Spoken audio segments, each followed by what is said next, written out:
సజ్జనుడు, భక్తిపరుడు, ఏమిటి వారికి ఉన్నటువంటి లక్షణాలను అడిగితే వారు నోటికి కళ్ళెము పెట్టుకొని ఇది మాట్లాడొచ్చా, మాట్లాడకూడదా, ఇది అనొచ్చా, అనకూడదా, ఒకటికి 10 సార్లు ఆలోచించి మనం తొందరపడి తీర్పులు తీర్చేసి తొందరపడి ఎలా పడితే అలా మాట్లాడేసామనుకోండి, దాని గురించి రేపు పొద్దున దేవుడు లెక్కలు అడుగుతాడుగా. మనుషులు పలుకు ప్రతి వ్యర్థమైన మాటలను గురించి లెక్క చెప్పాలి విమర్శ దినాన. ఎంత జాగ్రత్తగా ఉండాలి, ఎంత జాగ్రత్తగా ఉండాలి.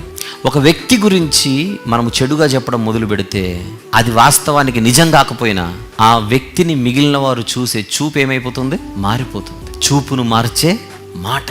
దీనికి కారకులైన వారు రేపొద్దున దేవుని ఎదుట లెక్క చెప్పుకోవాల్సిన పరిస్థితి ఏర్పడుతుంది. అలా జరగకూడదనే కదా, అలా జరగకూడదనే దేవుడు మనకు తన గ్రంథాన్ని ఇచ్చాడు. దేవుడు తన గ్రంథాన్ని మనకిచ్చి తన యొక్క అద్భుతమైనటువంటి నడిపింపును మనకి ఇలా ఉచితంగా అనుగ్రహిస్తున్నప్పుడు మనము దాన్ని జాగ్రత్తగా పరిశీలించకపోతే ఎలా, చూడకపోతే ఎలా. అందుకే అపవాది ప్రభు దగ్గరకు వచ్చి లోకరాజ్యములన్నిటినీ ఒక్క నిమిషంలో చూపించి అంటున్నాడట, ఇవన్నీ నీకు ఇచ్చేస్తాను, ఒక్కసారి ఇవన్నీ చూడు, ఇవన్నీ నీకే.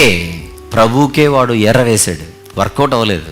మనల్ని అయితే ఈజీగా పడగొట్టేస్తాడు. అలాంటి అపవాది ఉచ్చులో మనము నలిగిపోకుండా, దొరికిపోకుండా జాగ్రత్త పడవలసిన బాధ్యత మనది చాలా ఉంది.